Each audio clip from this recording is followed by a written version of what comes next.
And before I start the class, if you have any queries, anything to question, ask? No, nothing to ask. When do we have to submit our assignment? Assignment submission is entirely a different task altogether. So you take another 2 days and you submit because that assignment is given during the workshop, right? So it is supposed to be taken by Morali ma'am only, but perhaps the ma'am also set a deadline, so you cannot extend. You actually should not extend beyond 1 week, but as you have taken time to extend it beyond 1 week, so I would also suggest you rather to take 2 3 days more, not more than that, and then you submit. Okay. So okay, so I'm going to discuss about that religious right. So this is very, very important part of discussion. So when you say religious right, this is entirely very controversial topic also. In order to understand the religiosity of one particular group and the right to religion. So basically, we understand by right to religion is the right to profess, propagate religion. That's what our understanding is limited. Right? So you know that the Constitution has given us right to profess, propagate religion, and also to acquire movable and immovable property. That's what we can at least understand. Acquire movable, immovable property in the form of temple premises, in the form of we see the mosque, church. So we can acquire certain property, and by dint of this, you also get to see that there are many religious organizations, even the Sikh religious organization, Akali Dal. It is actually Gurudwara Prabandhak Samiti is also a some committee they look after. That is basically a organization and religious institution only look after the property, movable, immovable property of that Sikh community, because all the property of the Sikh community are somehow concentrated on the Gurdwaras and all. So in that way, our Hindu temple, you go to temple, you get to see the property that at the temple can hold, right? So this is on the basis of their right to hold movable and immovable property. Okay, that is also a right which is given to the religious group by the constitution. They can hold movable, immovable property. They can also exercise their right to practice, propagate religion, and also there is also a right to get themselves proselytize or convert to any other religion. That is also considered as a right, but at the same time, any religious group cannot induce anyone by force, or you see, induce any person, induce any group by force, by fraud, for conversion to any other religion. So that is also mentioned that the inducement by fraud and by you see that force is prohibited in terms of conversion, in terms of proselytization. And also, it is also mentioned that state has also given some of the exemption to those institutions who are publicly funded and also private undertaking institutions. They can promote religious, impart religious education, but at the same time, they are not supposed to induce anyone to also believe, take into that belief, or also embrace that kind of belief or faith. So, imparting religious education is fine, but at the same time, that has to be in the liberal ground, liberal basis. So this is true that state should be free from even state-funded institution. Not state is anyhow it should be separated from such and religion. So as we have been valuing secularism, secularism is one of the constitutional value, constitutional principle that is deep rooted in Indian society, and we as a citizen trying to protect the fabric of secularism, right? So secularist fabric, and when you say secularist fabric, that actually shows the plural society, that multilingual character, multi-religious character, multicultural character of one particular country. So we are trying to protect it by our deeds. At the same time, we also have constitutional safeguard to to protect the secular fabric of the society. And in that way, as constitution has safeguard, constitution has guaranteed certain right in order to safeguard the secular fabric. State is actually not supposed to promote any kind of religion. There should not be any kind of state religion. Okay, so state is not supposed to promote religion, but there might be state-funded institution. They can also impart religious educations, but are not supposed to induce any students, any disciple to endorse it, to take it, to take their belief, to convert themselves to different faith. So that has been mentioned in the constitution. The certain exemption has been given, and certain condition and prerequisite has also been mentioned. That clause have been mentioned. Accordingly, religious institutions are also freed from any kind of exemption of tax. Taxes, even if they hold this movable and immovable property, some kind of exemption from the payment of the tax is also granted to the religious bodies. Okay, so that is also a part of religious right.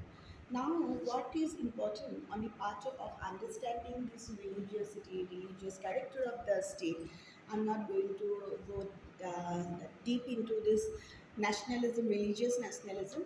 You should understand the shift in religious nationalism. But what I'll do, I'll share one already recorded video lectures. I have taken one class for like fourth semester students, as it is basically deal with that political fabric of the country.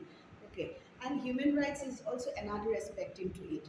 So that class was basically inclined towards that religious nationalism, but today I'm taking up this human rights part, which is very very important. Human rights related to um, that religious fundamentalism of one particular group, human rights violation of individual of a group because of this fundamentalist activities, religious fundamentalist activities of one particular group. So that is important, okay, to understand. And when you talk about communalism, also that is another other side of this secularism. So when secularism tries to uh, separate the state and the church, state and the church or state and the religion, there is no state religion, and each and every religion is supposed to have equal footing. Right, that's what secularism is usually preach, that everybody, each and every religion, and every person of different religion should have equal footing. They should have equal opportunities, equal conditions, equal facilities, right? And they should be treated equally in front of law, and they should also give an equal protection before law. So that has been prescribed by the secularism. Okay, that is basically a ideology and principle. But communalism, it is not an ideology or principle. Basically, you see that communalism has been treated very differently here in India compared to Western countries, because in Western countries, communalism is much more related to communal right. Of even protecting and safeguarding this communal property. But in India, we get to see a kind of dividing and division in the society on the basis of religiosity. That's what we understood communalism. So, division in the society on the basis of religion, that parochial sentiment, narrow mindedness among the communities, which will go and fight and take stand against another communities. Okay, so there is also degree of violence, level of violence. There is at times a leadership which is not that manifestative, but latent leadership is also there, and the kind of violence which is being perpetrated by perpetrator, we get to see, and at times it is equated to terrorism also. When we see, we have to find the consequences of communalism. That's what lead to communal riot, and there are many more cases in India. Okay, so where we get to find many more riots which have been taken place at different period of time. From 60s, it was basically hyped, but right from the partition time, communal rights have been hyped. It was not overhyped, hyped to society. It has actually, it has taken our society to a different level, which is very derogatory. So, and because we are started knowing by communalism as such, and that too on a basis of that division, uh, uh, in between the religion, right? So it is important to understand a bit communalism also, but not going to understand this concept, going basically to like understanding, not about understanding, but deep into this conceptualization. We simply discuss some case studies. Later, we can discuss about communalism, that concept, if you have interest in it, or secularism, because it actually takes a class, full class, to understand this concept. What is communalism? Okay, what is secularism? Okay, so because there are a lot of different views and also understanding come into it.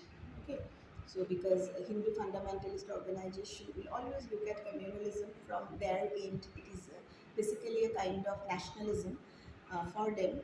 Okay, so that stand is completely different. And earlier, it is also said that Indian nationalism, once upon a time, was also analyzed, and it could be analyzed on the basis of that communal tendencies. Right from the very beginning, we can analyze it, and it is important. That shift is also important to understand. And nowadays, we won't get to see the forces of nationalism, which is very intact during this British period, which is also continuing at present time, because forces of that nationalism has completely changed, right? So because of that parochial tendencies, because of this majority minority politics. Here, I would also like to introduce you with one more terminology apart from that, secularism, communalism. So brief understanding you much have, so that is already given. So you understood now what is communalism, what is secularism. That one more concept is multiculturalism. It's very, very important to understand multiculturalism. And when you say multiculturalism, is basically a cultural mosaic, or you may refer to it as a salad bowl concept, which is applicable to countries like India, USA, Australia, where you get to see more than one communities, more than one religions, more than one ethnicities, more than one languages are inhabiting, and also they're claiming their rights. So it's very, very important to understand multiculturalism when you take into the concept of secularism, take into the concept of like communalism at the same time, and uh, try to understand, or even create binaries between this communalism and secularism. It's very, very important to understand. Okay. So multiculturalism, our India is a multicultural state. We simply say it's a plural state because of their multicultural, multi-religious, multilingual character, right? And multiculturalism also talks about the minority right. Now, who are minorities and what is minority right is important to understand, because those who are in favor of multiculturalism has already given three sets of rights. So one is basically polyethnic right, which is very, very important. Okay, polyethnic right is important. Polyethnic right, that is another multicultural right. Second one is self-government right. Okay, rights to self-government. And the most of the right is on under the third generation of right. So in the very first class we have discussed about three generation of right, right? First generation, second generation, and third generation of right. Third generation of right basically speaks about the right to development, right to peace, right to security. So when you talk about the polyethnic right, you talk about the state government right, okay? And we also talk about representational right. Representational right is fall under third generation, but it is also equally overwhelmed with first and the second generation. When you talk about representation, definitely I'm talking about political representation, representation in the education, and equal representation, and which is equivalent to basically the positive discrimination or reverse discrimination, which is necessary in order to make one community uh, enjoy their right. And that discrimination is also at times necessary, and this is called positive discrimination or reverse discrimination, to make the existing resources equally allocated among the member of the community. Okay, so it's very, very important representation right.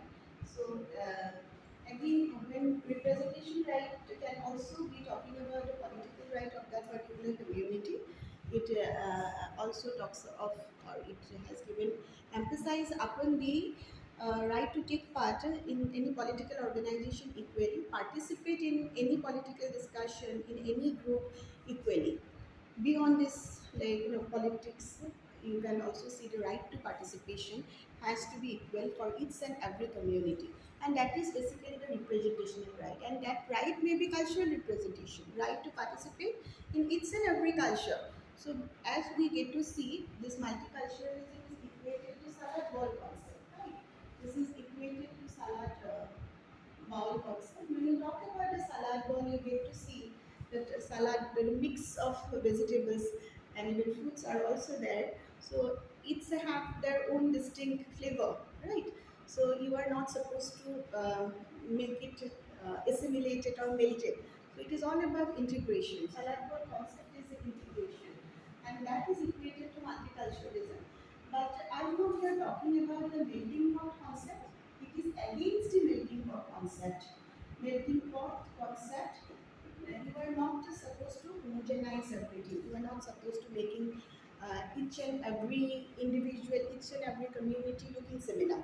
But you are embracing the dissimilarities and differences of the communities, and that is what it is multiculturalism. Embrace the difference. What is different in him? What is different in her? What are the differences and dissimilarities in one particular culture, in one particular community is embracing, and embracing that dissimilarities is called this multiculturalism and multicultural ethos. Okay, so multicultural ethos is very very important to understand the religious right of one particular community, and indigenous right, availing the religious right, availing the indigenous right is important. And it is also important to understand multiculturalism if you try to understand right to self-government, right to have their own civic form of government where they can participate, they can take discussion, they can take all the political discussion. We talk about federalism, having a unit of federalism. Okay, so right to exercise the decision related to their community is very very important, because they usually have this different kind of political organization, most of the ethnic communities. So multiculturalism is applicable to minorities, and here when we talk about minorities, I am not simply talking about ethnic and indigenous communities. I'm also including the religious minorities here, like in case of Muslim minorities. But this multiculturalism is not simply applicable to India. It is applicable even to Australia, in Canada. It is applicable to USA, and they do have multicultural policies. You see, in USA, when you talk about the Panther movement, you have known to it, no? So that is, it is known to you. So Black Panther movement that was started in 1960s, 1966 basically. We might have you might have known about the reformist and rebellious tendencies of the Black Panther, and basically it was started by this Marcus Garvey. Marcus Garvey, this Black Panther movement. Um, that is Marcus Garvey. So it has actually started that reformist movement to acknowledge the culture and identity of the black people. Okay, so that is a part of again the polyethnic right in multiculturalism, and the polyethnic right in aligned to multicultural ethos. Okay, so here when we talk about the Black Panther movement, there is also a kind of reformist cult, and revolutionary cult has rejected and dismissed all kind of civil disobedience and passive civil disobedience or non-violence act, and it has opted armed rebellion. But when we talk about this, you see, the reformist cult, you can equate it with Martin Luther King, a Black Panther. And in that way, we also see that in America, they have embraced this multicultural entries. In Australia, you get to see Asian communities are being accepted since 1970s. Asian communities have dominated the Australia, and they have got the recognition in Australia. They have accepted recognition, they have accepted, their culture is being accepted, the religion has been accepted in Australia in 1970, since 1970s. So embracing this multicultural by embracing the multicultural ethos. And also we have an example like in Canada and even in France. Okay, in Canada we have that English speaking people and French speaking Quebec people, and also there are that is Inuit community is also there. They are also getting recognition into this multicultural ethos. So it is not something very, you see, uh, uh, pro only to India. So people, not people, state, countries across the world have already adopted it. And you also see the migrant, when there is migration, mass migration, there is also it is related to war reconstruction, and that has happened after First World War, after Second World War. We get to witness mass migration from one country to other country, and in the West it was more. And many a time they have acknowledged these migrations, and migrant communities are also acknowledged, accepted for reconstruction purpose, reconstruction of the damages, war damages. And there are also migration owing to civil conflict in one particular state. They migrated to another state. Owing to poverty and economic condition, they started migrating to another place. So in a way, you're recognizing this migrant community, their culture is also a part of multicultural ethos. But at the same time, there is a question that you have been recognizing all the cultures, recognizing polyethnic rights, self-government rights, whether we will reduce to minority or what. That is a kind of question raised every time by the majoritarian community, that we have been giving like due share to all the minority groups. Are we become a minority by giving due share or what? So that was a question, and most of the time has been raised over and over again when there is a case of reservation, positive discrimination, which say in order to compensate the discrimination which have been meted out to one particular group historically. That's why we need reservation, right?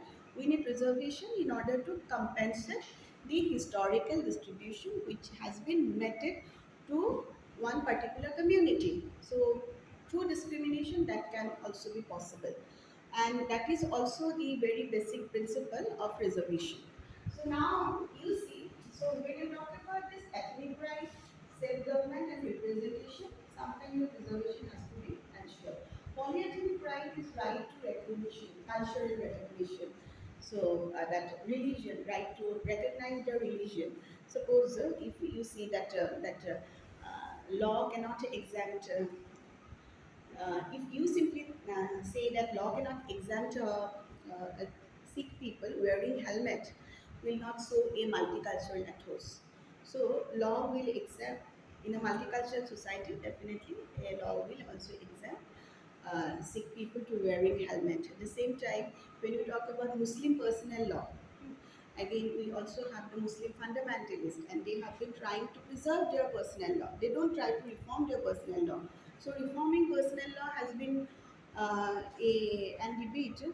Now this has been a contemporary debate, and this has been continued. It is also important, but at the same time, this group trying to preserve their that personal law. So that is in line with respecting their belief is also a part of multicultural ethos.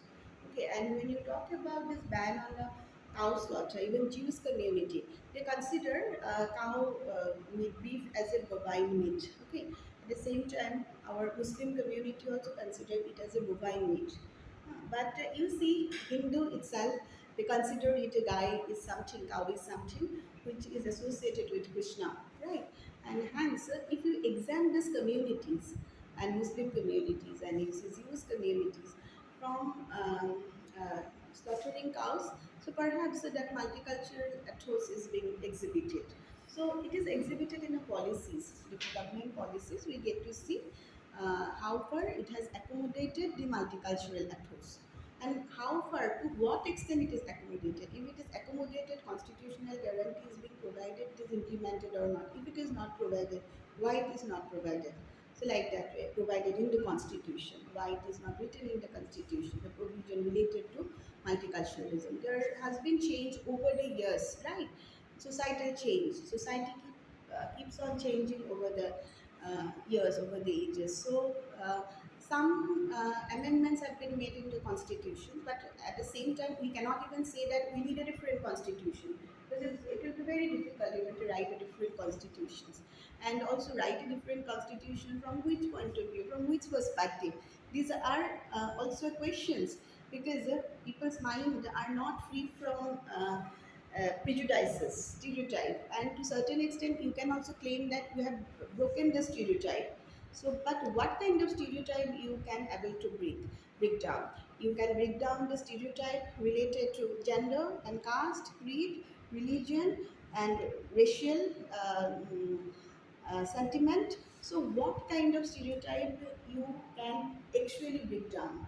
And there is also stereotype related to superiority and inferiority, and even so you cannot break the stereotype. So when you look into this perspective, it is very difficult. Look from like caste, gender, and even the ethnic perspective, very difficult to think about writing a new constitution or implementing a new constitution for India, right?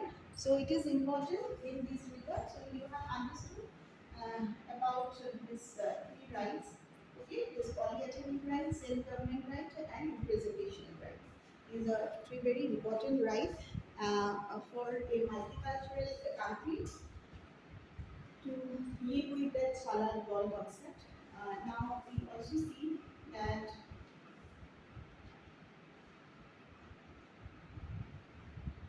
we talk about this is called love jihad. You might know.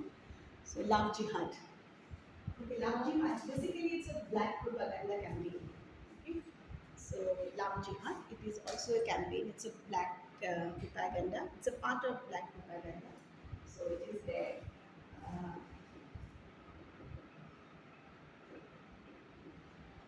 so.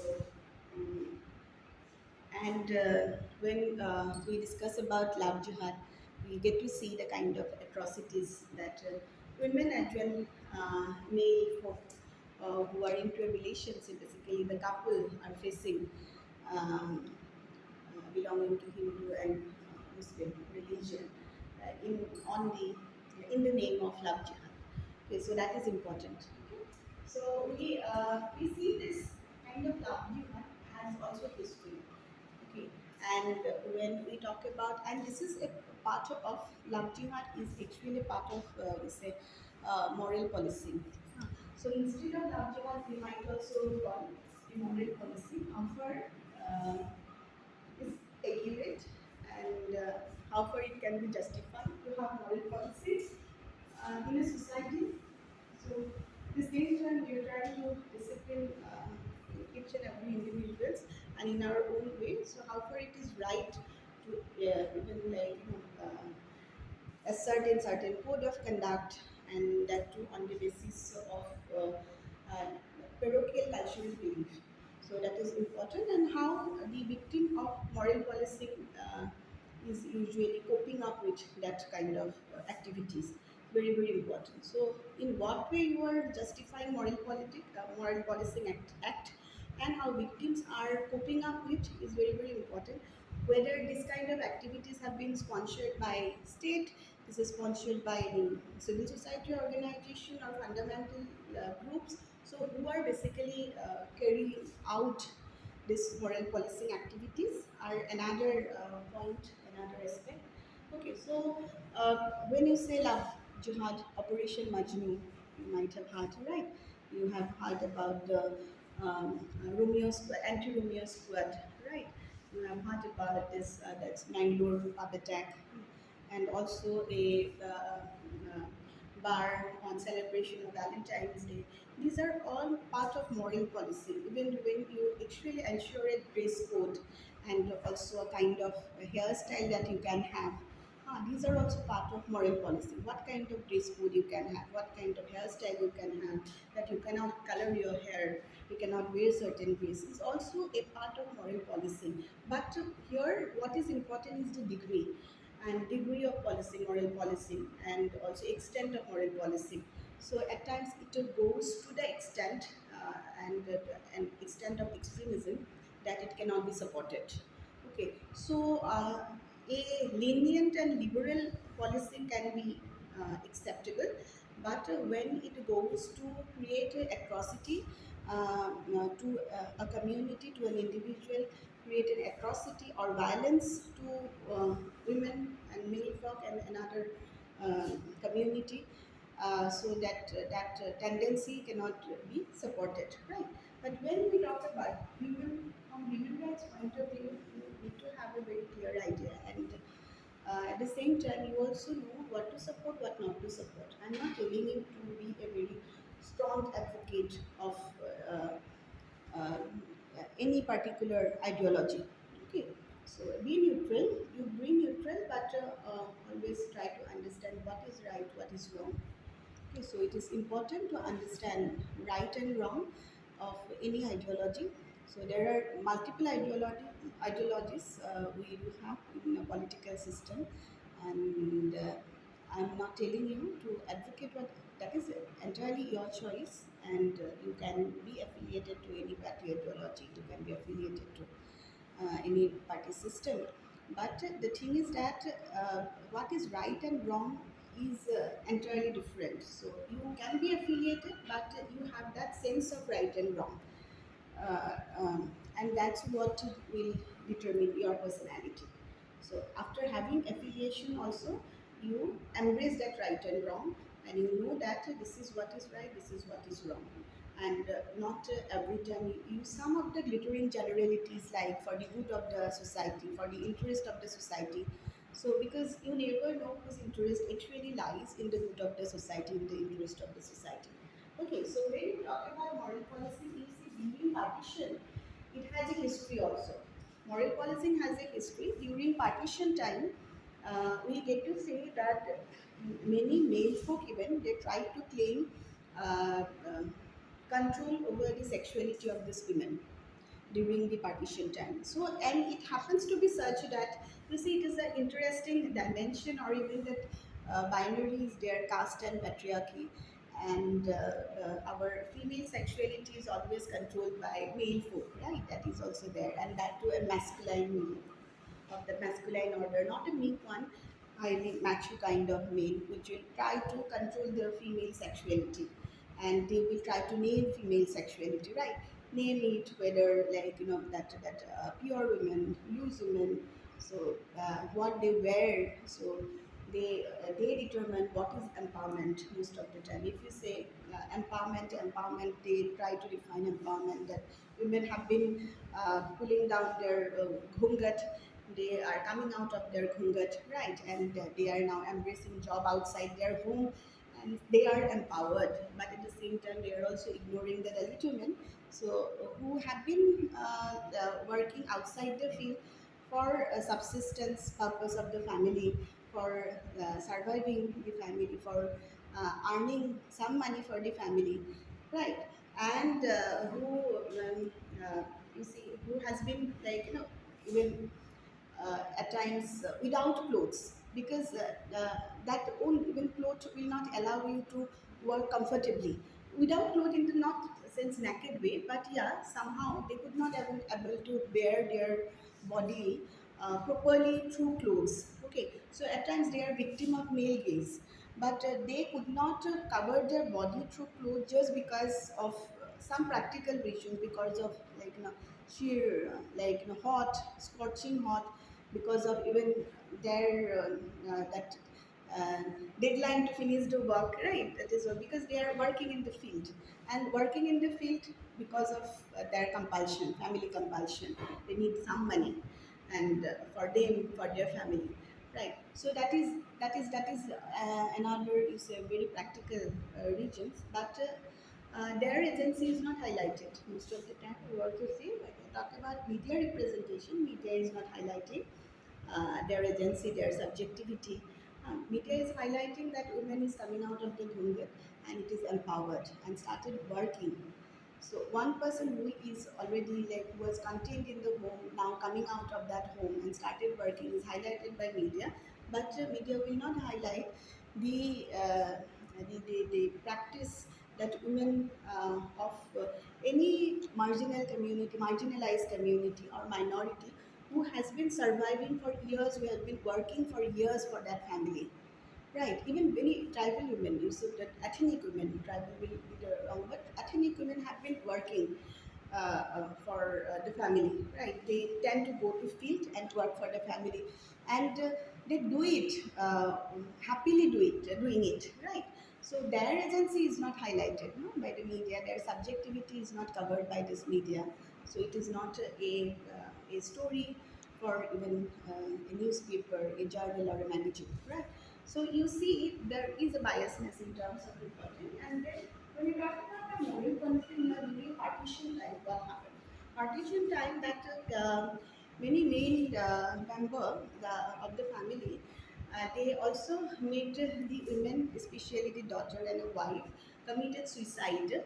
And they also, this wife and the daughter also felt that it is right to commit suicide on their part, instead of availing themselves to sexual excess of someone outside their community.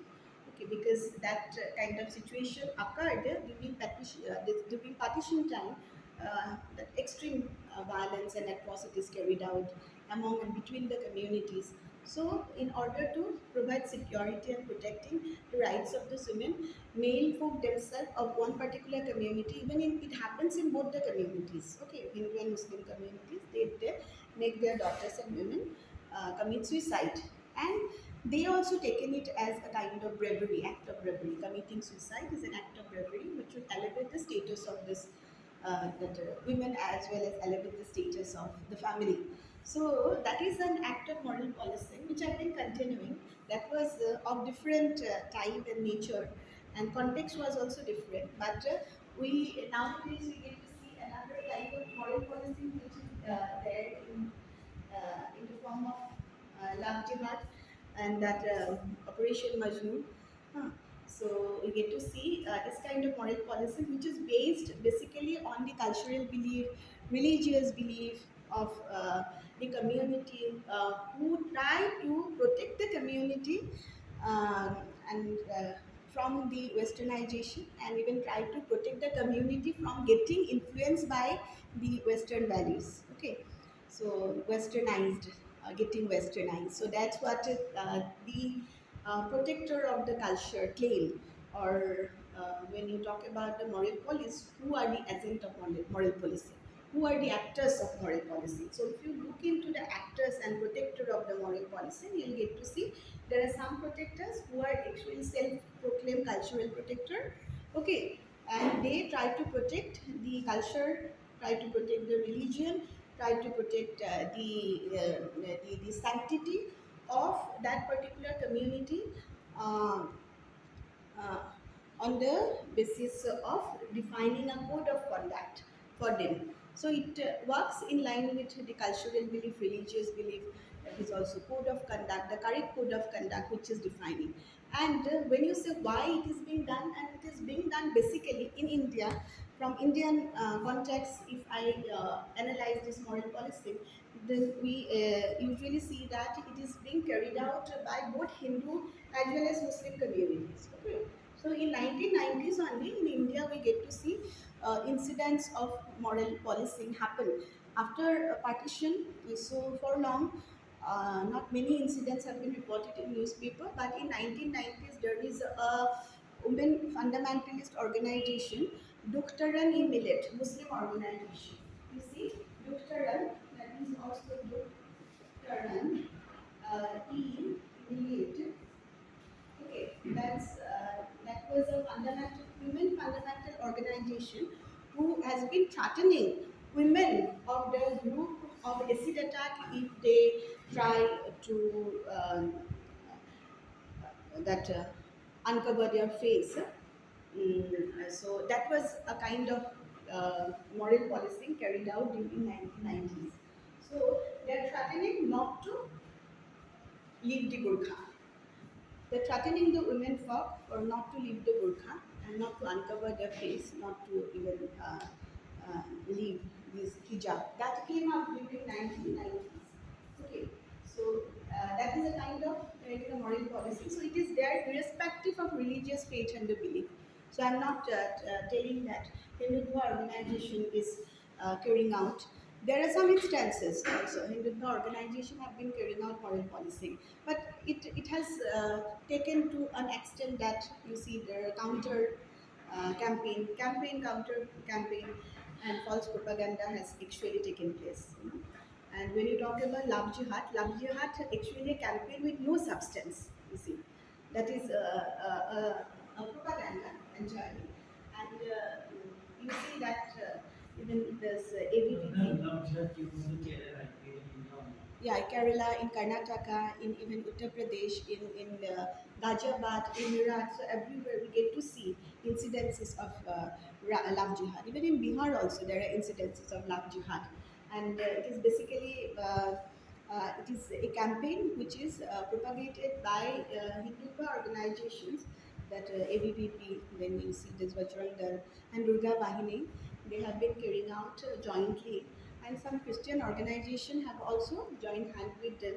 In Kerala, there is a Kerala KCBC, that Kerala Catholic Bishop Council, also joined in. They said that both Hindus and Christian girls are taken by the Muslim community and get them converted and proselytized, forcefully converted and proselytized in order to even outnumber the majority community, and also have a claim on the reproductive right of Hindu girls. So they do have different, like claim. They said that in order to have a claim on the reproductive right of the Hindu girl, in order to have produce more number of that children and Hindu girls are being used by Muslim communities, and they are also at times they lure those Hindu girls uh, by their look, and there are also fundamentalist Muslim organizations which they claim. Hindutva organization have been claiming that there is fundamental Muslim organization who have been funding and sponsoring the Muslim guys, and who are good looking basically, giving them cell phone, giving them money, giving them, you see, even a vehicle, and also a deadline to lure a woman within a particular period of time, Hindu women, and also luring that woman, getting that converted into a religion at the same time, and like Muslim religions, and later on use them and even also sold them in flat straight. So that was being claimed, and even they organized a campaign also in 2008, 2009, 2014. On some campaign has been organized by even Durga Vahini and ABVP, uh, that organization, in the college premises, it is university premises also, to make people aware of this love jihad, and they have distributed the pamphlet where their number will also put, and it was very massive in Karnataka and the Kerala, and they also put the number, and saying that if any kind of incident is reported, calling that number, so helpline number, which will definitely, who will definitely get the help from the community. And also said that there are also Muslim guys who always conceal their identity. They will be wearing a necklace or a chain having Hindu god, okay, and also doing this the Hindu women, Hindu girl, and also get married and converted. So beware of them. Like that kind of campaign has been carried out. But you see, it is also denied by, you say that there are Muslim organizations like Popular Front as well as Campus Front. They were actually blamed for this very kind of love jihad, but they themselves denied this kind of campaign. They said that it is a uh, fabricated campaign which will undermine their community. So they claim in that way, and following that, you also get to see that in Kerala and in Karnataka also. Kerala and Karnataka High Court, they investigated, they moved to investigate the case, and also called CID to handle this kind of cases, and to measure the consequence of these very cases. And then in Kerala, DCP also dismissed the existence of any love jihad organization in Kerala and even in Karnataka also. There is no love jihad organization which had been sponsored and funded by a Muslim organization or Muslim fundamentalist organization.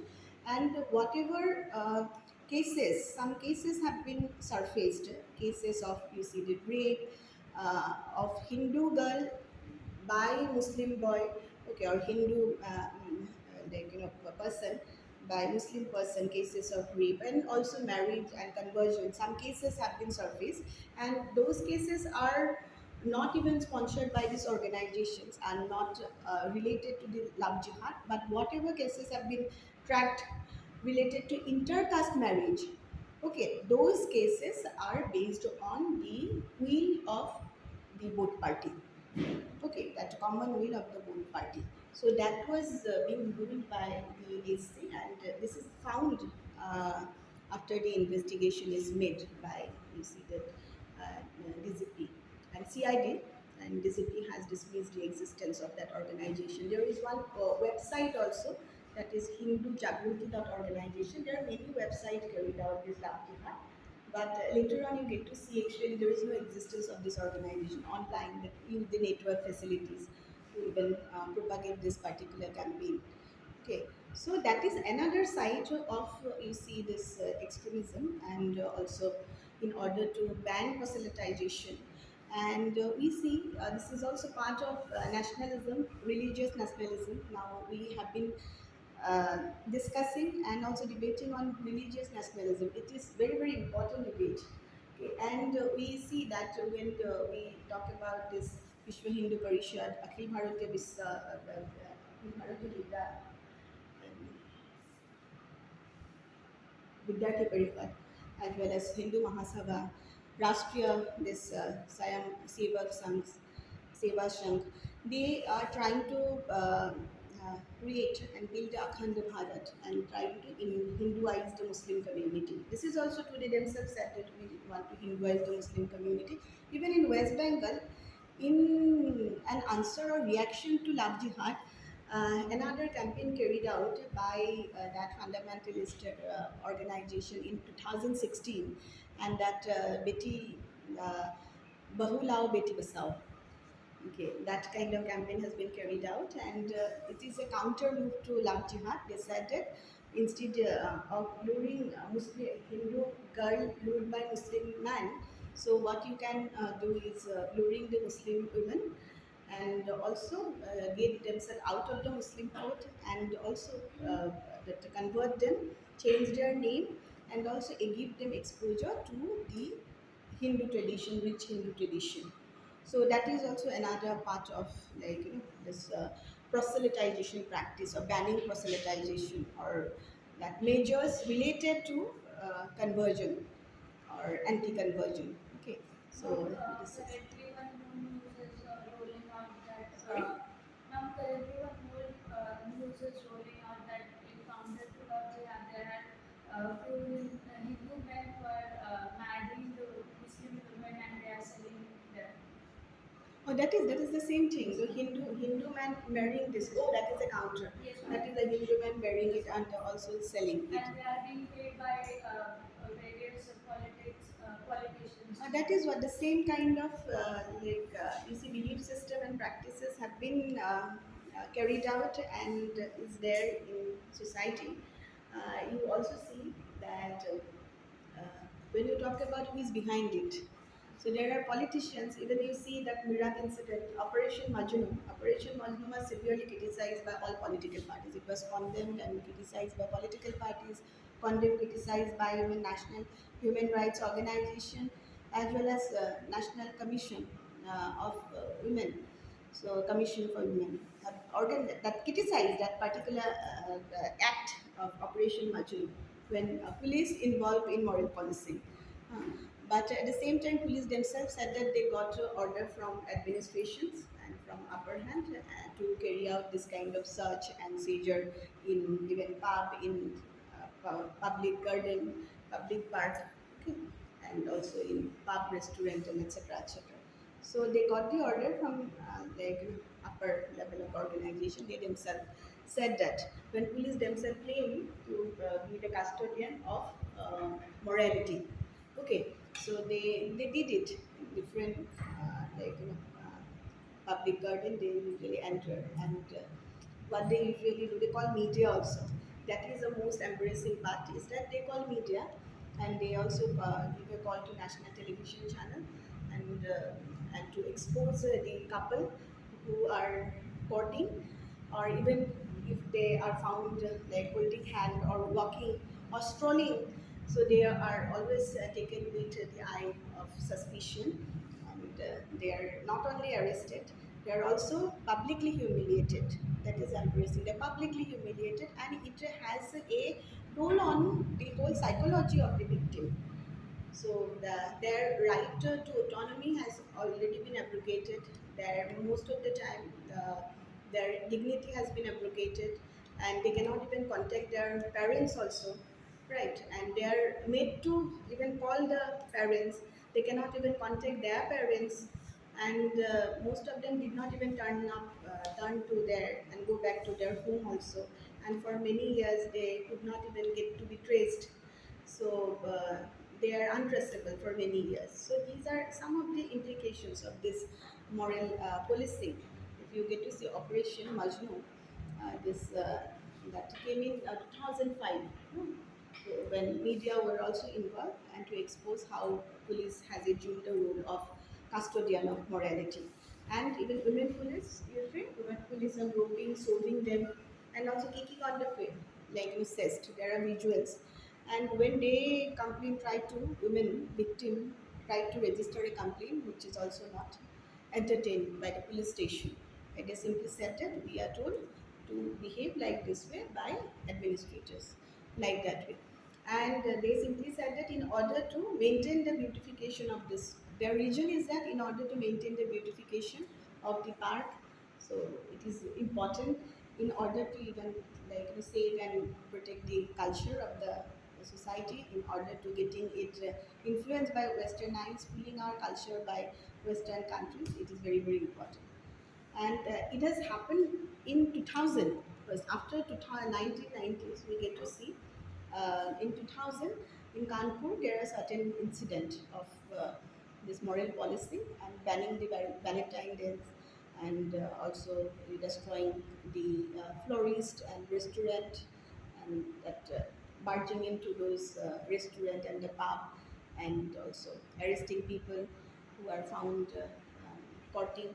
So it's like that. So that is one thing. And Mangalore Mother Track, everybody knows it is another incident. And many a time, following this love jihad, there is rescue operation, which is also being carried out. And there is a nexus of police, then administrators, politicians, and lawyers, as well as common man. At one point of time, it is also true. Now, perhaps a few organizations and who are into it, trying to correct their image. But you see, it has already influenced one section of community severely, and that community is not educated, is highly illiterate community. Okay, and they are mostly dropout, and they are the one who got all the penny, bicycle, even cycle, motorbike, and uh, new clothes, food, meal, everything. They are supposed to go and do the moral policing and conduct this rescue operation. So there are many who are into this fold, many who are uneducated and into this fold, right? And in police also, even you see, some police knows the decorum, but there are also some police they do not know their decorum. They do not. They actually show the laxity in behavior, which actually bring spoil the whole image and image of this police department. That is also true. And these very goons who are not educated are giving all the foods by one section of the people. And even if that section of the people trying to now revamping and cure their image somehow, they also revive their image. But this section, the earlier goons who were used as an instrument, they have not corrected themselves. Okay, so they create a kind of sale, and this kind of policing activities also continued. So once it was run systematically or organizationally, or there is an institution to run it, even we also understood that okay, there are Hindu organization, they carried out that campaign. If now they understood that it is of no vain and their name also come in public light, public attention, they may try to change their image or also revive their image, but the kind of food which they have already given to the fellows which are not educated. Huh. So they will continue this particular same, and not under their banner of the organization, but they themselves, because once they have already committed this very crime, or they said that they have been the custodian of this kind of job, they will keep on continuing it. Okay, and they are continuing also, and then that's why you get to see the prevalence of this very crime. Okay, so it will continue because once you are saying that you haven't said that it is wrong, so they think that it is their right. Even if you now you don't support now, so as you have given them uh, that instruction once or food once, so they will claiming it that even beyond their border also they will keep doing it. So that is one thing.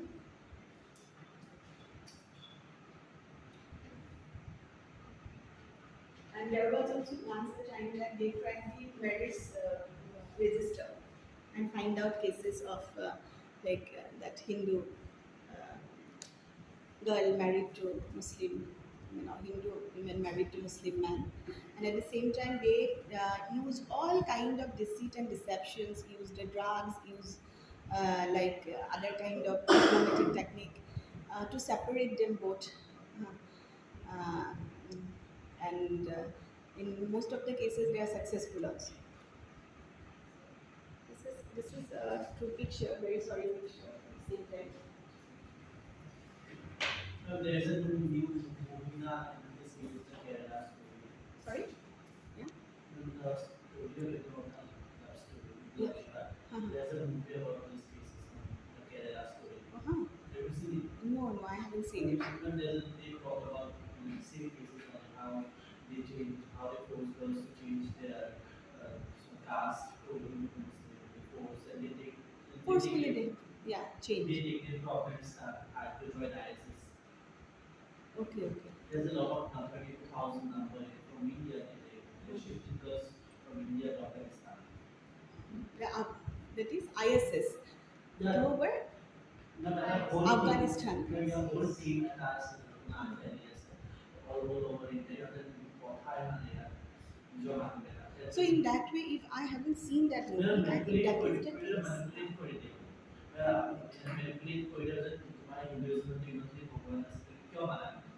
If there is some documentary evidence, so I think this is not a black propaganda. But once it was also investigated, the case was real found. story. Now it's not real story, but It is a real story. yes, ma'am. But the facts that has been used, facts or numbers that has been used that is not actual numbers, but the story is true. Story is true. So that is a Muslim organization. It is there. It is converting Hindu women. So Muslim organization also converting Hindu boys also to join Muslim organization. Story Uh, based on actual incident. So you see this kind of incident will keep on continuing. So so this is in that way. So if that is, I haven't seen the documentary yet. So and when it is being made, I also don't know. And in that case, this is not a black propaganda, but court has denounced that this kind of love jihad has actually no substance. So they did not find any kind of Muslim organization in India. They are doing this kind of activities. But if now it is verified or validated, so definitely think that this is not a black propaganda, or it is substantiated in a different way. So that is another part of the story. As you also see that like Hindu man also now they're trying to persuade the Muslim girls and angry, make them angry and frustrate, right? So we have like two versions. So on the name of religion, on the name of protecting the culture, this is actually the evil side, right? This is is not in relation to multiculturalism at all, and this is a complete uh, violation of the religious ethos, violation of our constitutional values, the secular ethos of the country. Right? Anything else? Okay. Anything else you'd like to contribute? It's fine.